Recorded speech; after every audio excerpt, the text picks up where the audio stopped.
This actually happened to me a few years back at the University of the Arts in Philadelphia. My sophomore year, I roomed with a girl named Cara. She was a jazz vocalist, but her main interest was opera. We had a small room on the sixth floor of our dormitory called Jupiter Hall.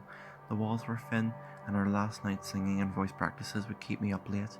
After a month or so of lost sleep, I convinced her to move her last night practices to the music studios in the Murham Theatre building a block away. Around 8 one evening, Cara announced that she would be practicing late for an up-and-coming rehearsal and probably wouldn't be home until around midnight. Great, I thought.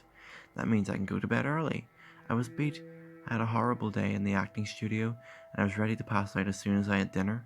She said goodnight and left, coffee and sheet music in hand.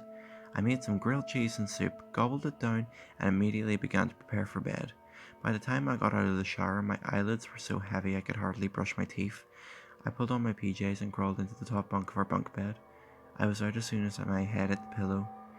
I should take a second to describe the layout of our apartment. When entering the apartment, the bedroom was through a door immediately to our left.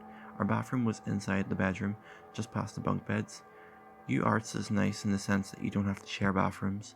Anyway, I woke up to the sound of the apartment door closing. I opened my eyes and groggily checked my phone. Midnight on the dot.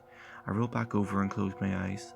I heard Cara enter the room and stop in front of the bunk bed, checking to see if I'm actually asleep. I thought. She flopped down on the bed below me, which was strange as she was a stickler for brushing her teeth and washing up before bed. Then again, exams were just around the corner and we were all exhausted. The mattress below me creaked and then was silent. I couldn't even hear her breathing. I started to drift off again.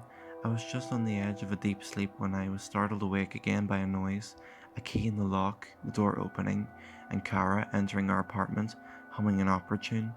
The mattress below me creaked.